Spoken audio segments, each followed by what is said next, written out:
president, Israel wouldn't exist. And we did it 2 times. When the JCPOA, the Obama deal, probably won't get you there if you want to know the truth. It's way, way below. But we're watching that. And if anybody goes there, they get blown up. So nobody's going to touch that. Eventually, we'll take it.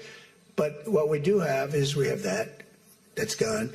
If we wouldn't have had that, they would have had a nuclear weapon, and they would have wiped out Israel. If I weren't president, Israel wouldn't exist. And we did it 2 times.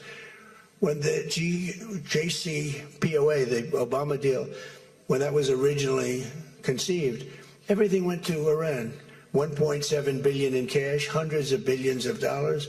They thought they could buy peace with these people. You can't do that. So the big thing we have is more important than anything we can talk about is you can't let lunatics have nuclear weapons, and we've stopped that. And that should have been stopped on a couple of other occasions, too, with different countries, but they didn't do that. Yeah, please.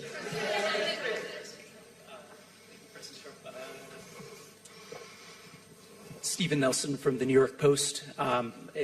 I'd like you to address speculation that you're leaving Ankara not in the new Air Force One because of security concerns involving Iran. You've spoken today twice about them possibly assassinating you and possibly being successful. Did that concern have something to do with it? Well, I speak about it a lot because, you know, the life of a president is very dangerous. It's 5.2%. You know what a race car driver is? 1/10 of 1%. A bull rider, that looks pretty dangerous to me. It's 1/10 of 1%. No, it's 5.2% is you don't make it. You should have told me you're an excellent reporter. You should have told me that years ago. Maybe I wouldn't have run. It's a very dangerous profession. No, I'm #1 on the kill list for Iran. They're lovely people. I'm #1. So I don't know. I can't tell you that, but I don't really care because I'm doing my job and I'm doing it, I hope, better than anybody's ever done it because we have a country that's hot and really, really successful. But I mention it only because it's on the list. I mean, it came out. There was another list came out yesterday, and I'm #1 on. I like being #1 on TikTok better, but I'm #1 on the list for killing.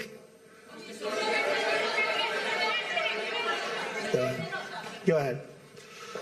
Hey, Sean McCreesh, New York Times. But why aren't you flying the new plane home? Say what? Why aren't you flying on the new Air Force One home? It's flying to Europe, to one of the big bases, 2 or 3 of the big bases, where we can show it to the people. And we'll be going home by normal methods.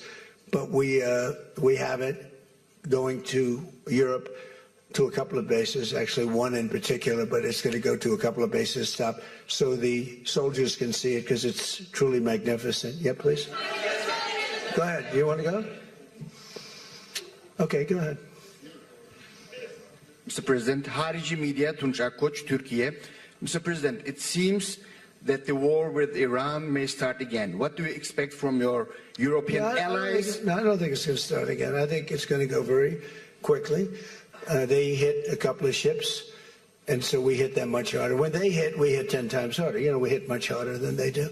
We have a lot better equipment than they do. We may even, somebody asked before, do you think you'll hit them tonight? I said, we might, yeah, we might. But when they hit, we hit, you know. It's what we use their language, we speak their language. No, I don't think so. I think anything that happens is going to be over very quickly. And we'll only make it safer, including for oil. Oil is going to be very free, very easy, and it's going to happen very fast. We have the Hormuz Strait, the boats have pulled out. I mean, there's